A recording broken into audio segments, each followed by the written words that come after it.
Hello everybody, welcome to my guide on Monstrum and how to escape its cargo hold of monsters. We will go over all the basic details that will for sure help you when searching around the ship and its cargo holds and many other crevices. Something to take note is that this game is completely random, and the only thing that stays the same every single run you make of this game is that you will be on a ship. There will be 3 exits for you to take, and that one of 3 monsters will attack you. Literally everything else is randomized. So one run will be completely different from another. But then, how do you survive if there is no consistent way of getting out? So, who are you and where are you? Well, nothing definitively says who you are or what you're doing there. The notes that you can scavenge around the ship make it clear that originally it had been going steady until weird events and eventually the experiment that had been stored in one of the cargo crates had broken free. And it's uncertain what happened to the crew, as you can't find them anywhere on the ship and their bodies are nowhere to be found to say that they died. So it's just you and the monster in the ship. There are audio logs that can be found around the map, though I can't say how vital this information is, if it helps or if it doesn't help, as I haven't been able to find too many of them around the map. But feel free to find more if you can and listen to them. And it's also unknown if the audio logs attract monsters or not, so just be careful of that in case you decide to listen to them.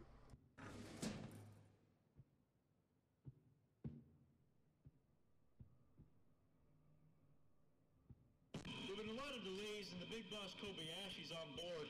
Some of the guys are wondering why he's here and what's his big private stash down in the hold. I might explain why the captain is pretty on edge too. But my shift starts soon, so I better make this one a quick one for now. So, stay tuned for more. I have absolutely no idea how to do this problem. So then, what's chasing you and how do you get away from it? As you adventure on the ship, you'll eventually come across one of 3 monsters. They will always stay in proximity to you, always either above or below you or on the same level as you. It is advised that you do not run unless you are absolutely positive that there is no monster near you at that time, or else you will accidentally run into them and get yourself killed. There are 3 monsters that you must know in order to understand how to survive and escape any run that you come across. They are the Hunter, the Fiend, and the Brute, and they all act differently and play differently from one another.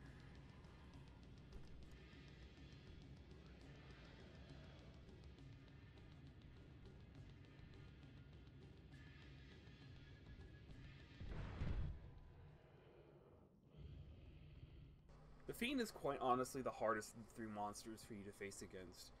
His ability, if he looks at you for long enough, he will stun you so that he can catch up to you, but that isn't the worst of it yet.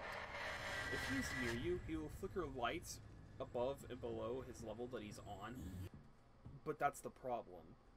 You can't exactly tell where he's at if he's doing this, and the noises he makes aren't loud enough for you to tell if he's on your floor or if he's not.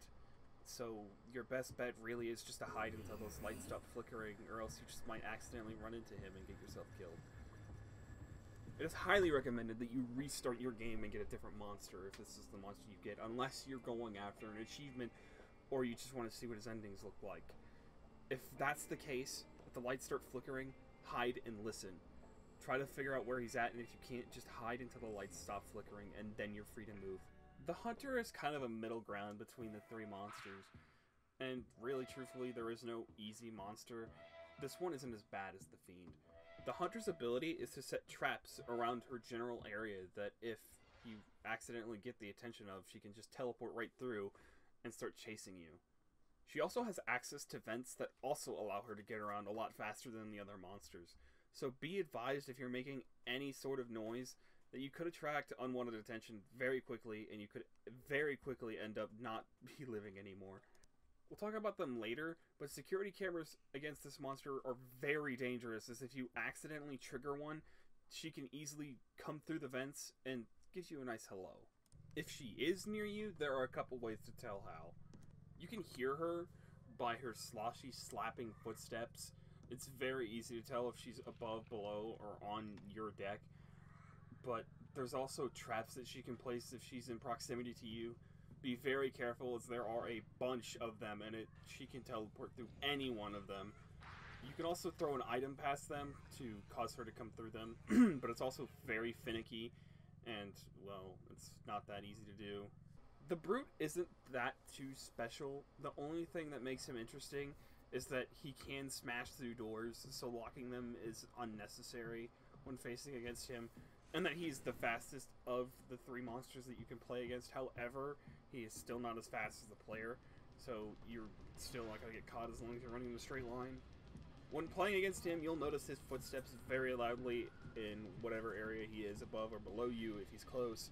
And if he's really close and on your deck, you can see his light that is on his face as it comes out in front of him, which is very weird, but he's very easy to spot if you see that light. That means hide somewhere or run the other direction.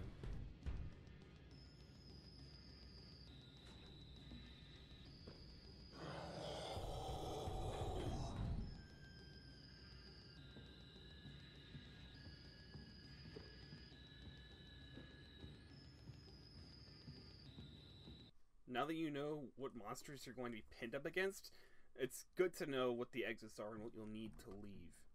While playing, you'll notice 3 separate exits that you can take.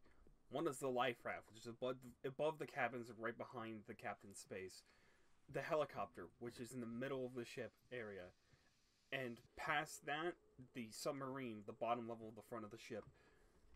All of them requiring parts that can be found around the ship to fix them. The life raft requires the fewest parts with 3. Duct tape, an air pump, and a chain link. The chain link can be found most often in the bottom level of the ship, but it can also be rarely found in the cabins, but it is possible to spawn there. If you're lucky, the air pump can be found around the life raft, otherwise it'll be somewhere on the ship. Nowhere in particular, it just kind of also is everywhere, but you're more likely to find that than the duct tape.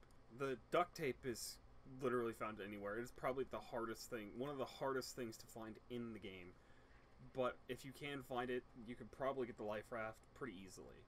There's also another use for duct tape, such as taping up cameras, but we'll get to that later too. Once you have all the supplies, go to the life raft. Use the duct tape to duct tape back up the life raft, and then use the air pump to fill it with air. Be very cautious. This next step requires you to move a crane, which will make noise, which could likely attract a monster, so be very careful. Attach the chain link, and then move the crane over top of the life raft. Attach the chain, and then pull the life raft over towards the side, and then down into the water.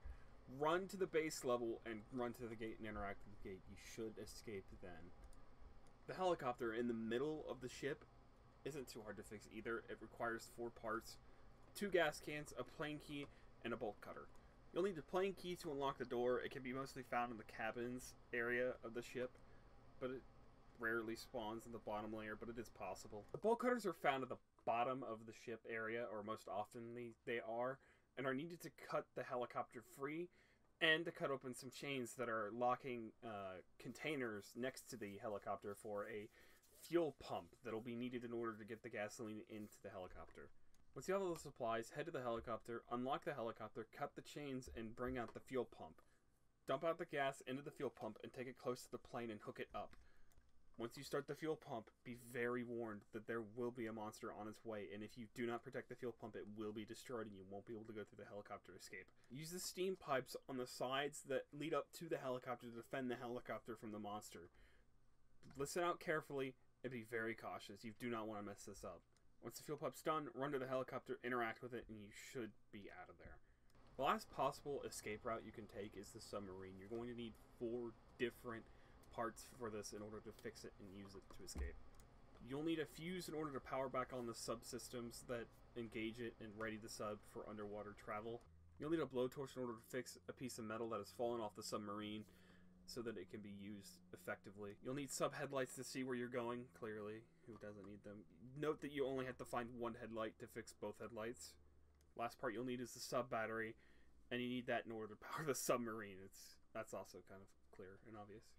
Once you've found all those parts, you need to head to the submarine and then activate the sub protocol. This will lock all of the doors in the room. You now have to push a trolley with a bunch of air tanks towards whatever door or vent that a monster tries to get through. Be advised that if you don't do this, they will bang open the door and break the subsystems, making it impossible to use this escape, and likely hurt you. After stalling the monster for some time, the sub should be ready to go. Immediately run up, release the sub, hop down and interact with the sub, and you should be able to escape from there. Now that you know what's on the ship, what about the ship itself? The ship can be split up into 4 areas, 2 of which you can spawn in. One of them being living quarters, where you can find closed corridors and living spaces and kitchens and things. What you would normally find in a living space, and a captain's quarters up top, where they would be manning the ship, as well as the life raft behind it. The other one being the bottom front side of the ship, which, if you go down lower, you will find the submarine, and if you go further down, you'll find the cargo hold. The cargo hold is one of my favorite places to go. The place seems to have a lot of items sometimes when it spawns, and most of the time, they're key items that you'll need for an escape. The outside area of the ship is the last area you'll find, and the only thing you'll find here is the helicopter and a path between the front side of the ship and the cabins area. Nothing too much here. Now that you know the areas of the ship, the best places to find the key items you'll need are actually below the cabins and in the cargo hold. Underneath the cabins area, you'll find a boiler room. Now this apparently has a huge chance to spawn a lot of key items, but in personal experience, there hasn't been really too often where there has been really good key items or very rare key items down there.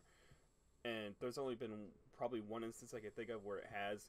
I'd highly suggest not going here, but a lot of guys suggest it, so keep that in mind. The one major reason to go to the boiler room, however, is because of the steam valve. There's a steam valve at the very bottom of the boiler room. Now, this controls all the steam on the ship. If you can use a fuse to power up the boiler room and call the room number down where the steam valve is, you can break open the door, as the monster will become attracted to it down there. But be very careful, as this is a really tight area to be in and you can be easily killed. Once the monster is gone or you've managed to sneak down there, you can turn the steam valve. This will turn off all of the steam in the ship, no more individually turning the valve. This is both a good and bad thing, as the steam can help you against monsters by stunning them, but it also gets in your way by blocking you from being able to run past. It's a 50-50, it isn't really necessary, but it does help in its own ways. It's up to you in your playthrough. The cargo hold is quite honestly possibly one of my most favorite places to be. Even though it's very compact, it's very easy to lose monsters due to its maze-like appearance, as well as it taking time for monsters to jump up and down the holes that you go through when running away from them. On top of that, the cargo hold can spawn some pretty good loot, mostly spawning almost all the items in the game down there. On top of the stuff you need to escape, it's a pretty nice place to loot if you get the time to do it. Personally, I would recommend the cargo hold over the boiler room, as it's also faster to get through and much safer to search around than the boiler room. Speaking of the bottom layer of areas, the bottom front side of the ship. This side of the ship isn't really too much special, besides it has the submarine. It also has these steam valves or steam pipes that burst steam at you that can hurt you and even kill you if you get dead center in them, so be mindful of that. As I mentioned before, you can turn steam valves individually instead of that one main one in the boiler room to stop the one single vent that you turn the valve for. Besides the steam valves, this area also has small rooms that you can get into and hide in case you need to, but it's also best that you just run away from the monsters rather than hide, as it takes up more time to do that than to run away.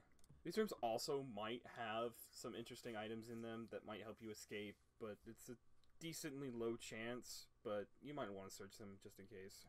The cabins area plays out a little bit differently, but has the same room concept and isn't really that much too important. What's unique about cabins is that they have unique traps and cameras. Well, one unique trap. There are floor pits on the ground, and if you're not careful, if you don't walk over them or jump over them, you will trip, and it can get you killed if you're not careful in the chase. So be mindful of that. And there are cameras that if you stand in them for long enough, that they will sound off an alarm and the monster will immediately come to that area and try to investigate. Now this does not mean the monster knows exactly where you are, just they're going to come and investigate the camera that sounded off the alarm. So in a sense, you can basically lure the monster to wherever you want, as long as you're smart about it. But also be careful, because the monster's pattern after they search the camera is completely random. If you just don't want to deal with the cameras, find yourself some duct tape and tape up the camera. This will disable the camera. Just be mindful that as soon as you use it on the life raft, that you won't have any more duct tape. So duct tape as many cameras as you want before using it on the life raft. Some final things to note are the two separate types of doors that you will likely run into. These are the breakable doors and the electrical lock doors. These two types of doors often have important items in them, or items that will likely really help you in the long run. In order to open a breakable door, you'll need some sort of distraction device, like an egg timer or a radio. Activate one of these items and toss them in through the door. It's also suggested that you hide close by in case you forget where this door is. It's very easy to forget which door was the breakable one. Wait for the monster to come and break the door and investigate the sound that was either the radio or the egg timer.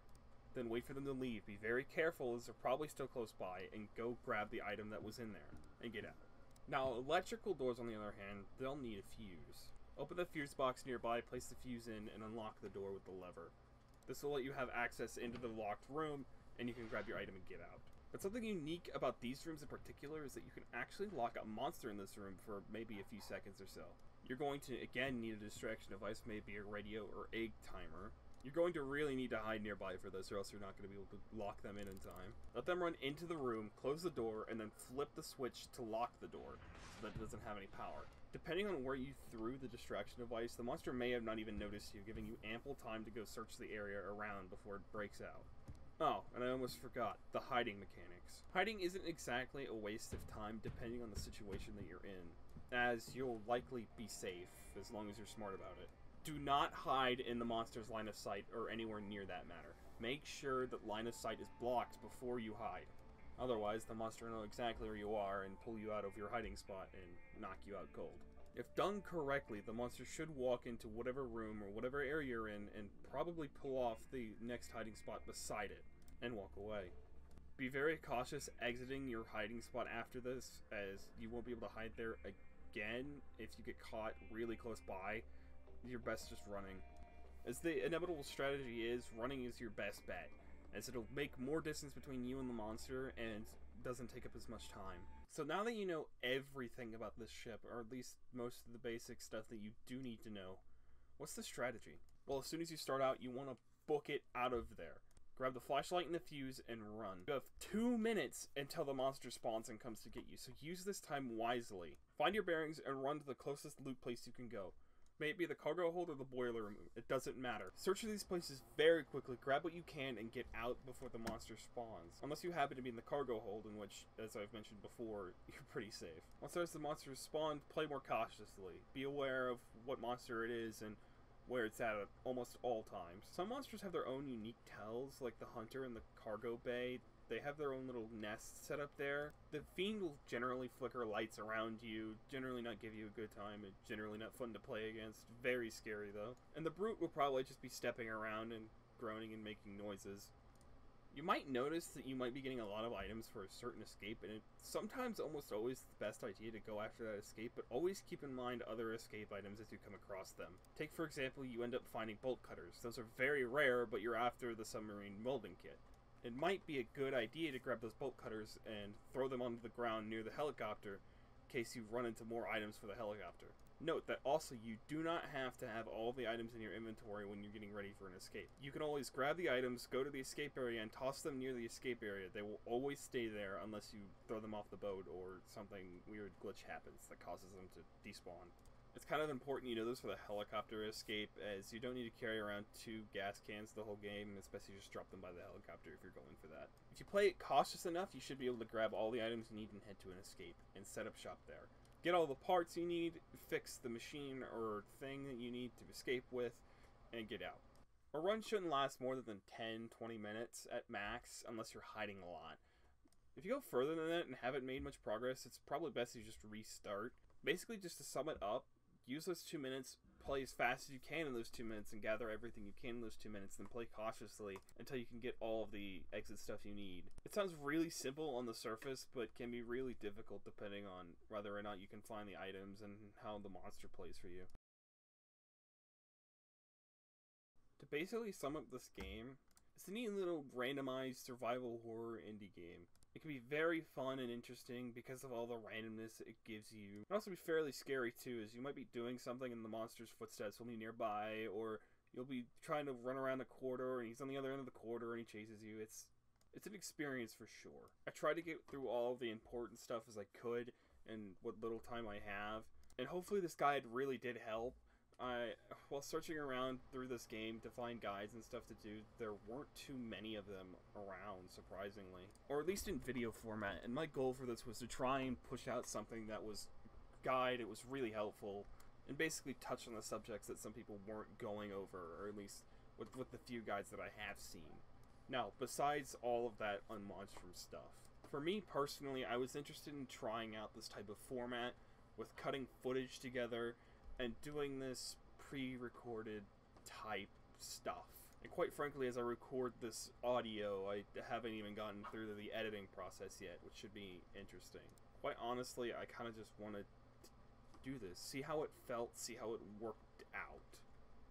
To be fairly honest, I can't really even say what the full experience is doing this yet, because I haven't done the editing process, but so far, I'm just kind of wishing I had more time for the week that I did this in. Because there are so many things that I would have liked to do better and not rush. Like, I have a fairly big script. I just skipped out on the script for like half of it because I was running out of time, and it kind of feels bad, but that's just kind of how it be. I might be interested in making more content like this. I don't know. It just depends on what time I have. And, well, I'm probably going to have more time to focus on doing a project like this in the near future instead of just a week. Anyways, enough rambling. Thank you guys for making it to the very end of this guide that I have created. I hope it was helpful for you and that I actually helped rather than just being more confusing, which I often am. If you want to see more guides like this, go on ahead and tell me in the comments. I know I don't normally interact with all that, but I mean, I kind of had a little bit of fun doing this and a little bit of frustration, but that's to be expected when trying something new. But anyways, to reiterate, I hope you guys enjoyed, and I'll see you guys next episode or whatever I make. Bye-bye.